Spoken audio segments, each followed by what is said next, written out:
like I said, they made sure we didn't go without, but the one thing that I always wanted to do was martial arts, and they made a way, figured out a way to do it, got me in there, and I started when I was 10 years old and been with it ever since.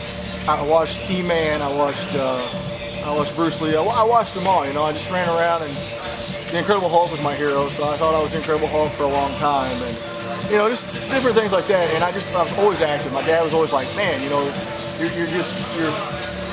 you're a gifted athlete. You know, you can do something, you pick it up so quick. Come to find out, I'm a better coach than I am a fighter. You know, I won some stuff, and I was pretty good at what I did, but I'm better at coaching.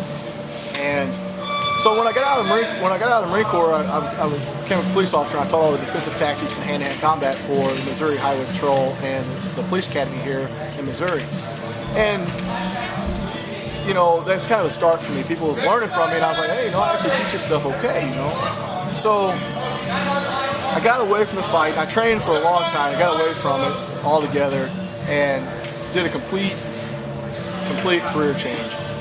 Me and my wife decided to drop everything. We were married, but we didn't have no kids, so we decided just to quit, go to college, and we went to Logan College Chiropractic, and it was a 7-year process, but it's there you go full time, so you're there all the time. So we didn't work, we just went to school for the whole time. And we ended up getting our bachelor's degree there, our doctorate, and our master's degree there. So, you know, it was a good program. And when I got out, I opened up a gym, just a weightlifting gym, because that's what I got into to do my pastime when I was in school, was lift weights. So I opened up a weightlifting gym, and a couple guys came in, and I had a little aerobics room, and I'm talking it was 10 by 10, maybe. It was little.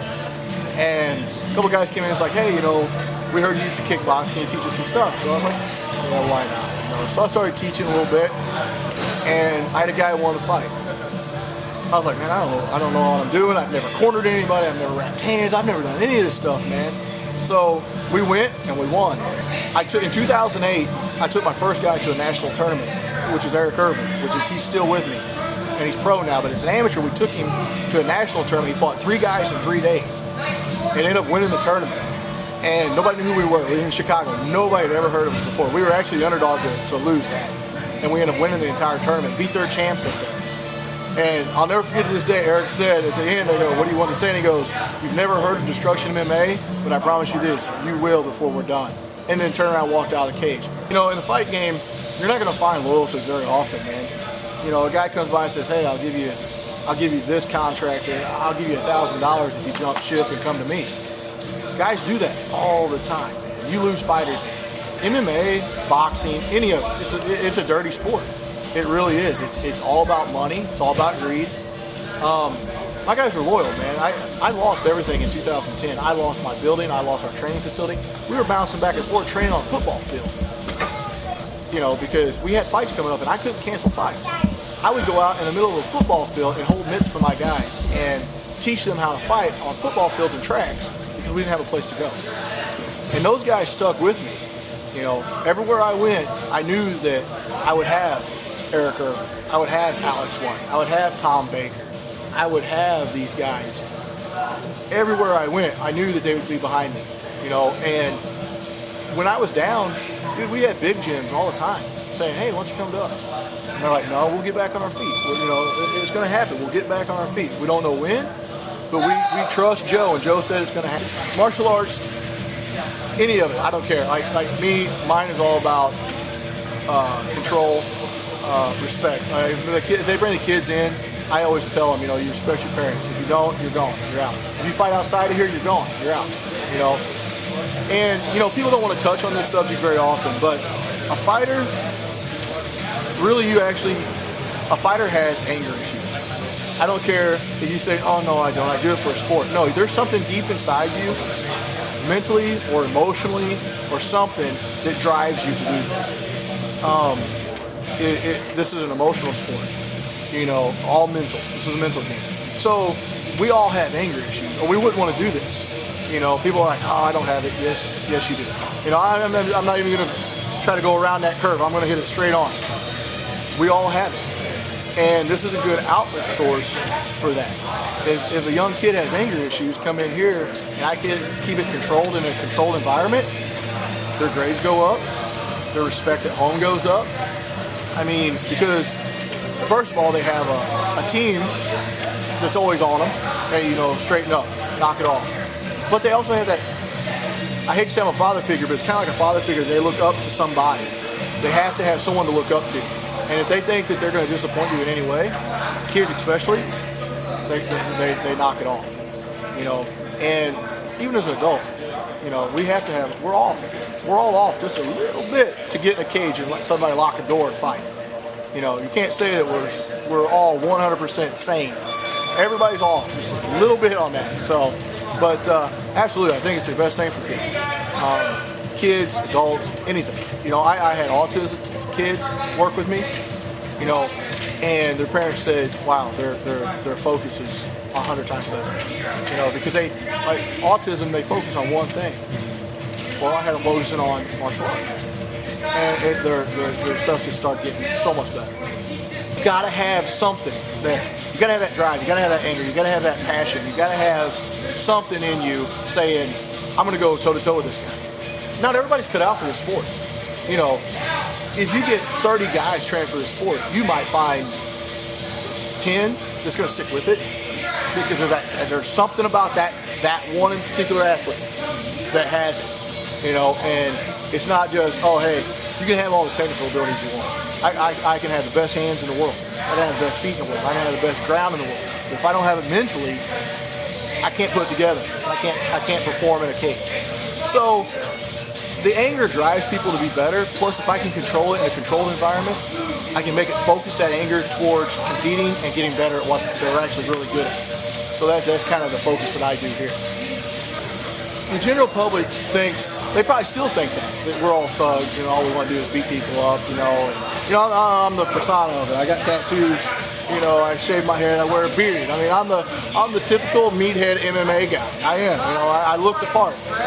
But people, you know, every book's judged by its cover. But really, you know, people don't realize that I do have a doctorate, that I do have a master's degree. You know, that I am married, I raise kids, you know, I've got a family, you know. Not only am I raising my family, I'm raising these guys too, you know, because, you know, these guys need help too. Everybody needs help. So, Eric Irvin, perfect example. He's got 2 degrees, he's a graphic artist, works for a design company, makes signs and web design, but yet he fights because he has that competitive drive in him somewhere that says, I got to do this. I'm kind of living my life through these guys, and it's actually more rewarding to me to watch these guys win because I know some of their backgrounds. I know where they came from. I know that they came from absolutely nothing. Living in a camper shell, wondering where their next meal is going to come from, you know, and me saying, hey, give me a shot, and let's see what happens. And 4 years later, you know, they're undefeated, they're up in the pro ranks, and, you know, Bellator's looking at them. You know, come on, how many, that's like a Cinderella story. How often does that happen? Everybody's always like, hey, you know, everybody's got a diamond in the rough. Right, I do. I got several diamonds in the rough. You know, they're just a little different than the other one, you know, but they all have their own story, and they all are working for the same goal. So that's my job, is to make sure they reach that goal, or at least get to the closest they can. I'd like to give a shout out just to the team itself for believing in me and believing in themselves that we can actually go somewhere. Because I'm serious, man. Look around you. Look where you're at. No one would have ever thought professional athletes would come out of this town. We're raised, honestly, man, it's a mindset that we're raised to graduate high school, get a job, raise a family. We're in a country. This is what we do. You know, if you're not married by the time you're 20 years old here, something's wrong. You know, it's weird, but that's how we are raised. You know, I grew up in a town of 151 people.